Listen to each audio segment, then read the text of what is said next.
Hello again and welcome to Trecwn Valley Model Railway, and I'm Andy, and in today's video it's a bit of a how-to video, and it's going to be based on landform, and I'm going to go through what I've used to produce these hillsides around the back of Trecwn Valley, and I'll go through the products I've used, types of manufacturers, what's good, what's bad, and hopefully at the end it will give you an insight of what product to use for your model railway.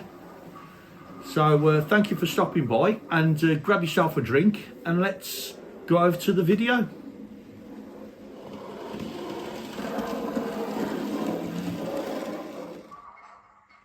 Okay, we're over at the layout, and as you can see there's been quite a bit of change since the last video update. I've added some landform, as you can see, using polystyrene and some Celotex.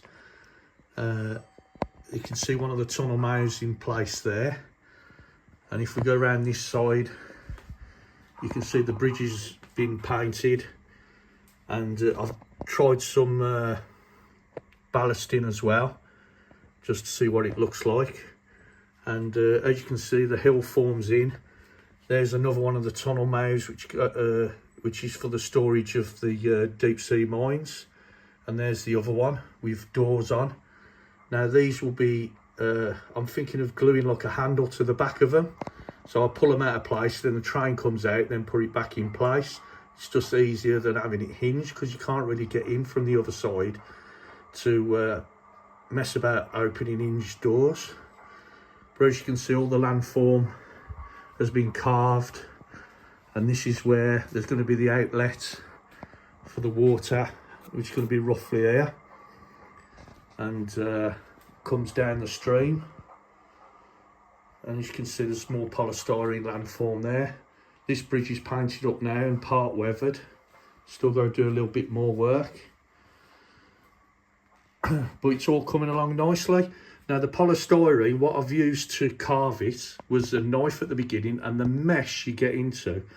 So my wife picked this up from Amazon, and it comes with a charger, a holder to rest it on, and it comes with different heads, even a pen as well, and some spare wire for this bow type cutter.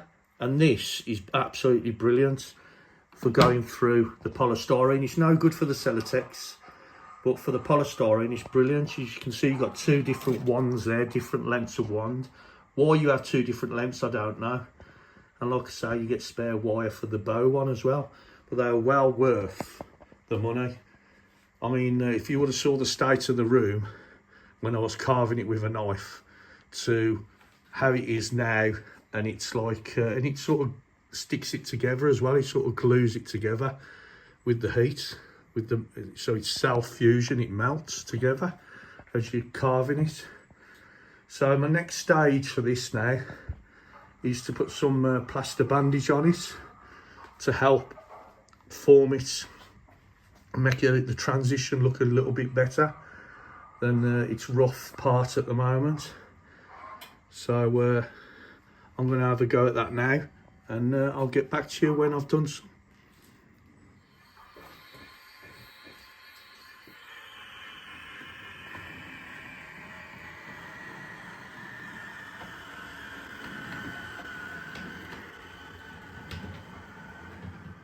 Just before I start adding the bandage, I just want to show you the different types there is. So I've got the one here from Gauge Master that I bought from a toy fair, nice and cheap, and this is called Mod Rock. There's this one here, and it says Mod Rock and the instructions on how to use it, but I don't know who the manufacturer is. It's just got the instructions. And this one is from Jarvis, which is a nice product to use. I've used it before, and what I do, I cut them into these small rectangles so they're more manageable. I find that if you have big pieces, you start getting it more messy, so I just cut them into these manageable rectangles, and that normally makes it a bit easier when you're putting it over the landform.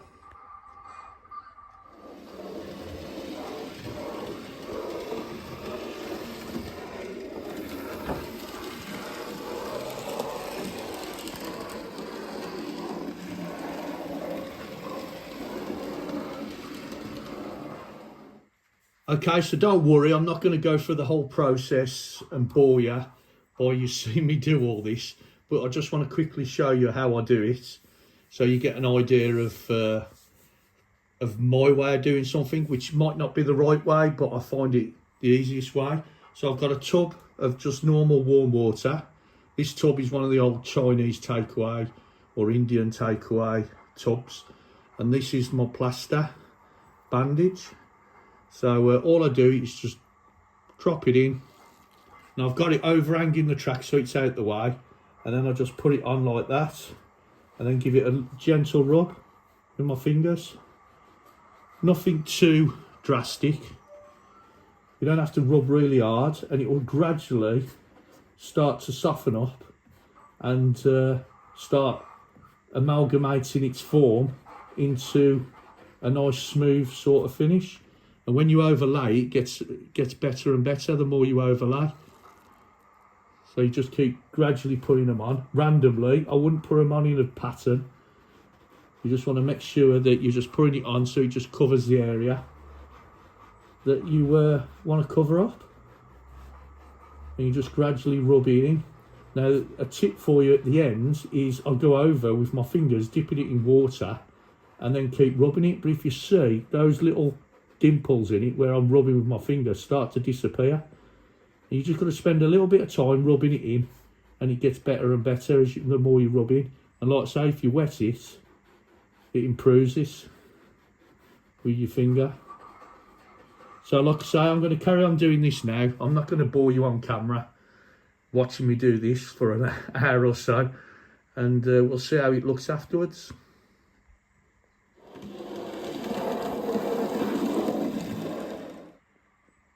Okay, I've had a little go with the plaster bandages from the different manufacturers, and as you can see round here, don't look too bad. I think it's quite good.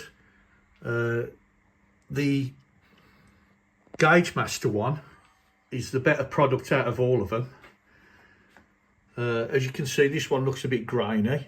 This was the one that was unnamed, so I don't know where that's come from.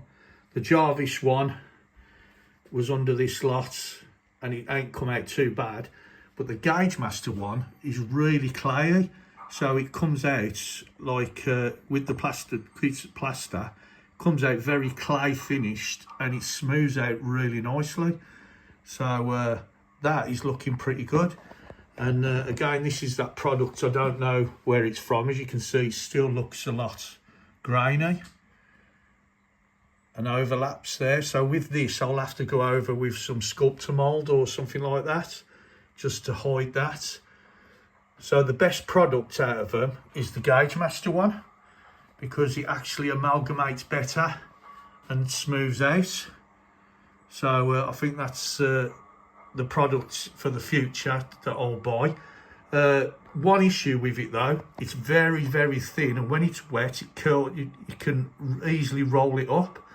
So what I was doing was grabbing it with both hands, thumb and fingers, dipping it in and then placing it on.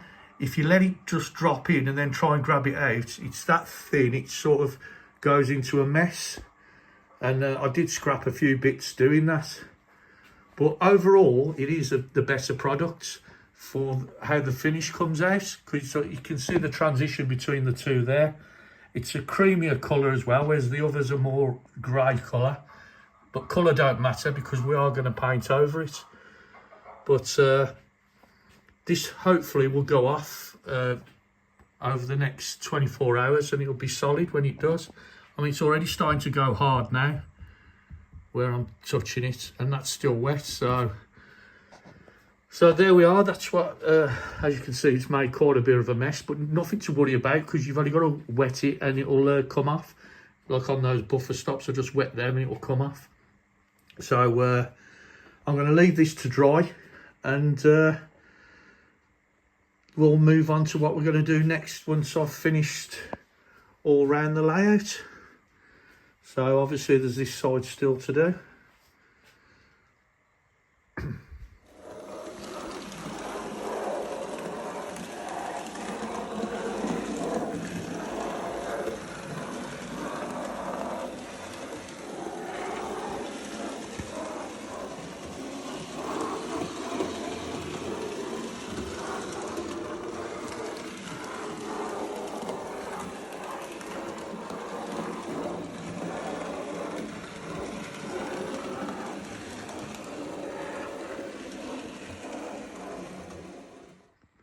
Okay, I've finally finished all round the layout with the plaster bandage. Now, as I said from the last clip, this one was darker, but it actually dries like that. So it does end up being a bit more uniformed. But it is a slight difference, but not much. Now, I've got some acrylic burnt umber that I just thought I'd paint on just to see what it looked like. And here's a top tip for you: seal your plaster bandage in first, because as I was painting it, it was coming off. It weren't sticking to it. So before you paint, go over it with some PVA, I think, is the best thing I'm going to try. And see if that seals it, and then paint over and see if it don't come off. I mean, this has dried. I did it earlier today, and it has dried. It seems okay, but I think I'm going to mix it with a white as well, because it's really, really dark. But I just wanted to see what it looked like with a bit of colour instead of it being like a snow scene. But everything's gone rock hard on it, and in places I will, where there's still some of the bandage showing, I will go over with some sculptor mould or something similar to try and fill that in. But this side, I've managed to rub it in a bit better, and it's a bit smoother. Just spent a bit more time rubbing it in. So, I mean, all this will get covered up anyhow. I'm hoping to have lots of trees on this sort of area. This will be more rock face, trees and rock face. And then there'll be, obviously, a culvert outlet in the middle there, as if it's coming from the top of the hill, from the lake, with water running out there. So, still quite a bit to do. I've got this area to do. I don't know what to do with this area, whether to put retaining walls or carry on as we are. I'm thinking of putting a bit of retaining wall in here, made myself out of brick, and then just follow that up as a rock formation, but in green. I want to try and do a lot of greenery. I don't want it to look like a slate layout like most of these layouts do. I want it to be showing that it's in South Wales and not North Wales or Mid Wales.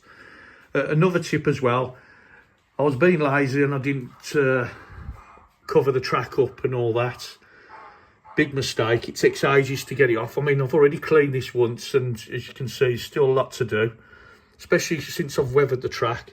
This side I covered it in paper and covered it all up, and as you can see, it's not as messy.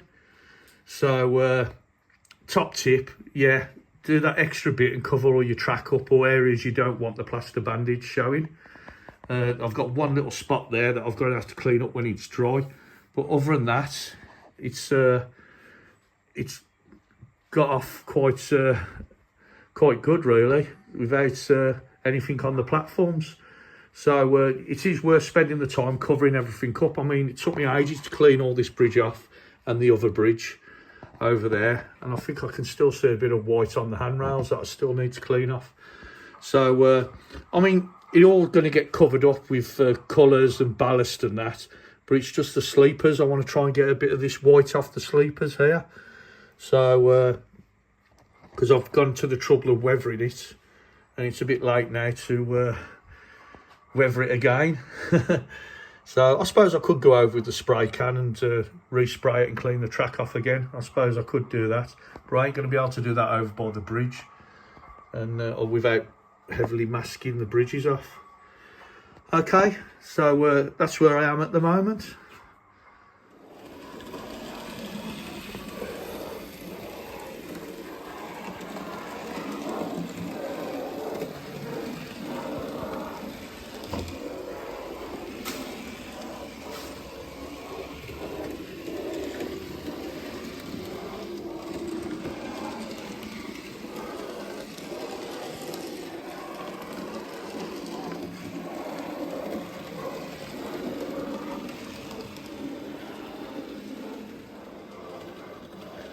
Okay, that brings me to the end of this video, and I hope you've enjoyed it. In the next video, I'm going to run through some of the extra detail that I'm going to be doing to the hillside. Discuss about the painting of these doors. I've obviously painted them, but they need to be lighter, looking at videos. And we're going to look at that. I've moved the station to the other side so I could get the hill in. And I've nearly finished the 2 bridges. And I'll go through what I did with those. As you can see, the station building's moved as well and been painted to match the Arriva Trains Wales colours. And I'll go through what I'm doing with that and the progress of this area. So thank you very much for stopping by to watch this video, and please give it a thumbs up if you've enjoyed it, and share with your friends and colleagues if you think they'd enjoy it. If you're new to the channel, don't forget to hit the subscribe button and the bell icon, and you'll be notified on when I do one of my next videos, either on Trecwn Valley or on March West Junction TMD. So once again, thank you very much for stopping by. Stay safe, and I'll see you at the next video. Goodbye for now.